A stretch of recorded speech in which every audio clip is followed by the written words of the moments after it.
with encouragement from a brother, I'm inspired to respond to an exhortation that Sophie Strand brings up in her in a piece she just wrote. And the exhortation is for men to speak out and join out and be in solidarity around just clearly renouncing things like motherless and this disgusting site or something which I wasn't aware of.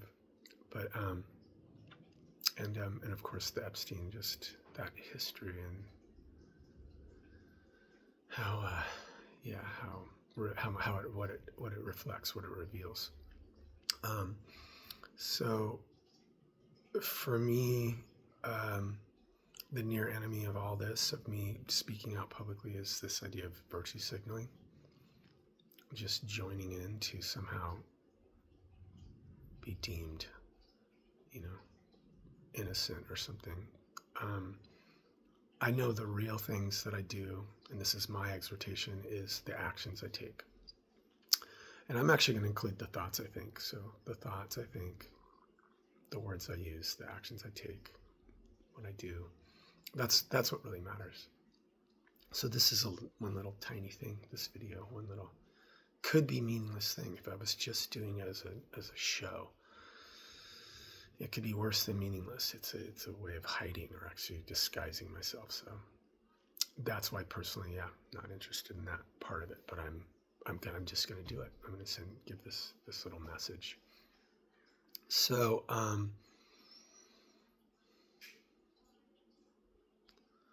so if I was going to, or the things I trust, this is key. The things I trust are knowing the history and acknowledging that patriarchy as a system that is founded on an arbitrary sense of superiority or hierarchy. So this idea of somehow men should be in charge or should be in power, or should have privilege and license and that kind of thing. And in this case, impunity, right? In the access and access without any kind of accountability. So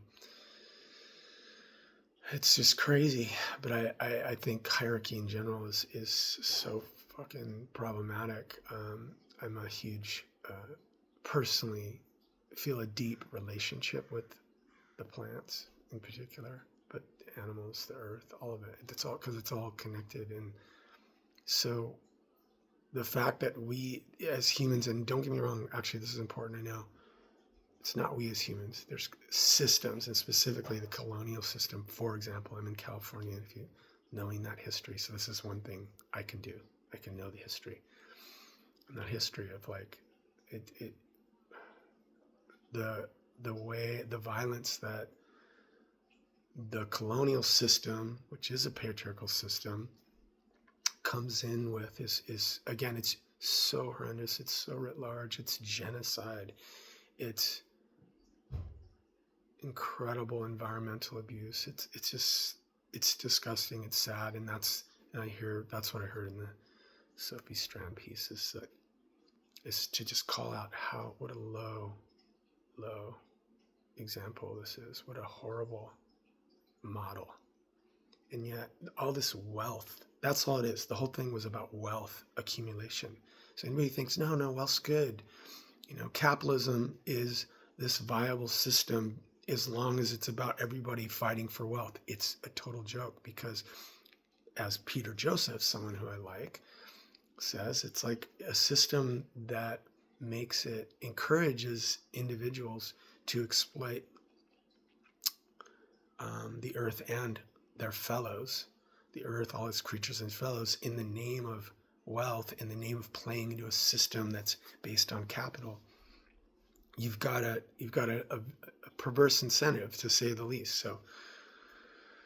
So just understanding this history, like the violence. Even I live in a mellow part of the Bay Area, and it's like it's utterly connected to all that history, though. There's no separating it, right? I grew up in a town where they'd celebrate old Spanish days. So, and they still do every year. They honor it. They honor the period. So that's an example of understanding that, just for me, understanding the regional history where I live. So understanding that history, understanding the way patriarchy is implicated in all of it.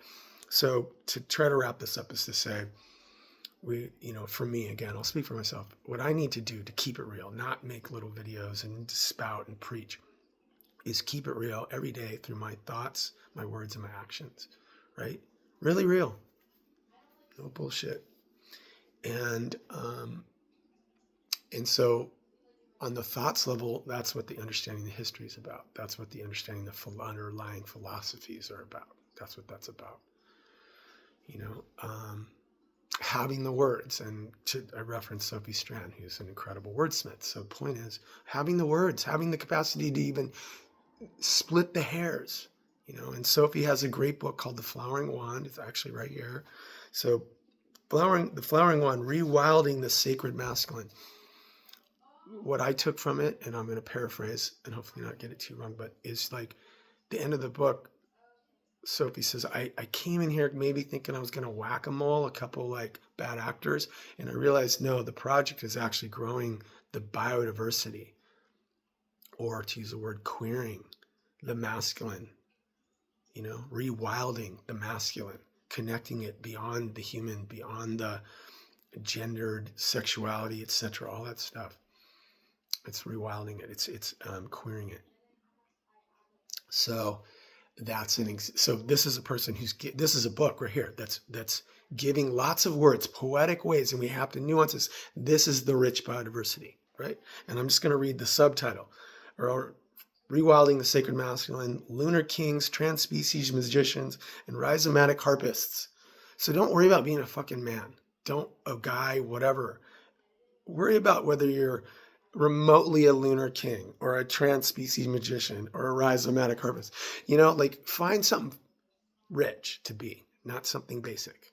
Basic doesn't work. It doesn't work biologically. That's what biodiversity, the whole imperative there is to say no. The more diverse, the stronger it is, the more robust the system is.